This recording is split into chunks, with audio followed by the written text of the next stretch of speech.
j'avais très envie de vous filmer une vidéo recette, même si ma cuisine n'est pas adaptée, on va essayer.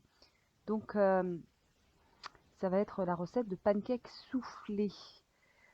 Vous prenez 4 jaunes d'œufs que vous délayez dans le lait.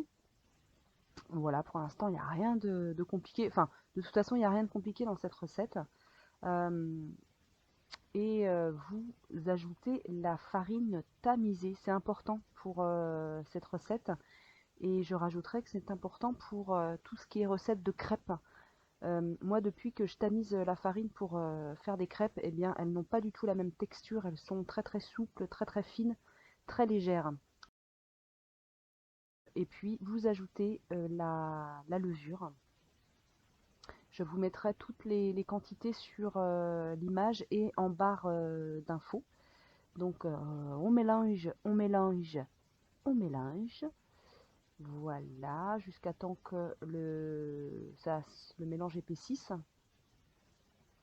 Et puis après, ben, on va attaquer euh, la meringue en fait, hein. Donc là, moi, j'ai fait une erreur sur comment procéder.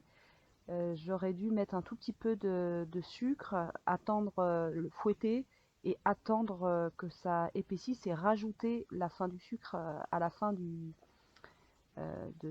mixage, hein, de la meringue.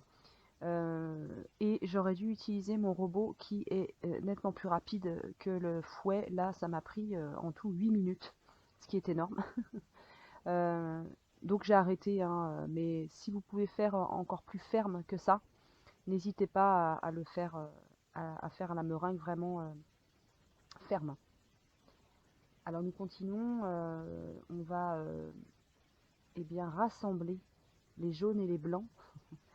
Alors vous prenez une toute petite partie de vos blancs que vous mélangez énergétiquement euh, au jaune, enfin au jaune et au lait, et à la farine pour délayer un peu. Ça sera plus facile après pour incorporer le reste de la meringue.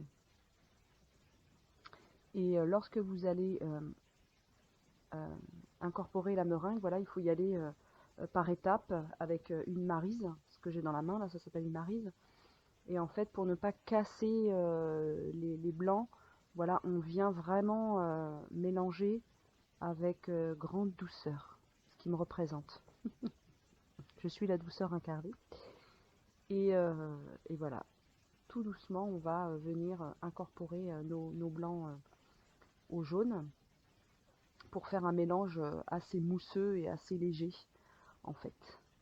À côté de ça, pour accompagner les pancakes, j'avais envie de terminer des pommes qui étaient dans le fond de mon frigo, qui commençaient à dépérir, les pauvres. Donc j'ai coupé 3 pommes en petits morceaux que j'ai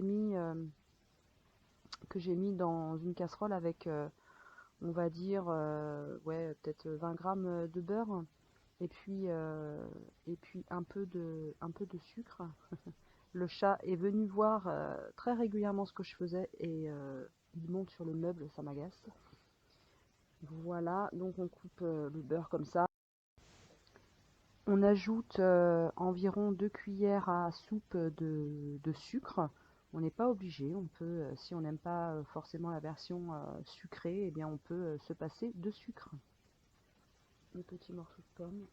Et puis pour que ça aille plus vite, bah, plus vous coupez finement vos morceaux, moins ça prendra de temps en fait à cuire.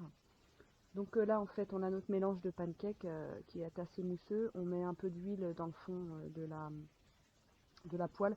Alors le mieux c'est de faire avec une espèce de sauteuse en fait, un faitout. Moi j'en avais pas, donc j'ai fait avec ma poêle qui ne colle pas déjà, donc c'est important.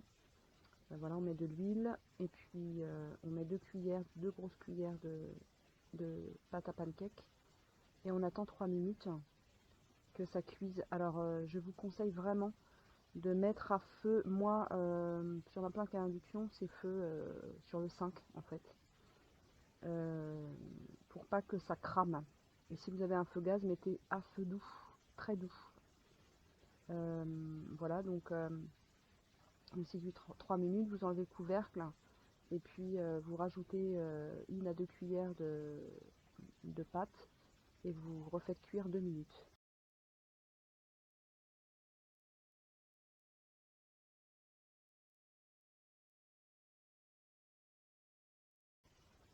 Voilà, vous enlevez le couvercle, vous retournez l'engin et vous mettez un peu d'eau pour que ça fasse de la vapeur. Vous remettez le couvercle, vous inquiétez pas, ça va faire des bruits chelous, mais c'est pas grave, c'est l'huile et l'eau qui se mélangent et ça crépite. Et là vous attendez 6 minutes que ça cuise, et voilà. Et après vous avez un très joli pancake. Alors là, les pancakes ont redescendu, j'aurais dû vous les montrer à la fin à la sortie de la poêle, ils étaient vraiment, ils faisaient le double hein, en taille. Et je pense que c'est meilleur, le meilleur c'est de les manger vraiment à la sortie de la poêle. Et donc voilà, j'ai fait une petite compotée de pommes avec du beurre, du sucre, et puis j'ai rajouté un mélange, un granola là, à la purée de cacahuètes. Voilà, ce fut fort bon.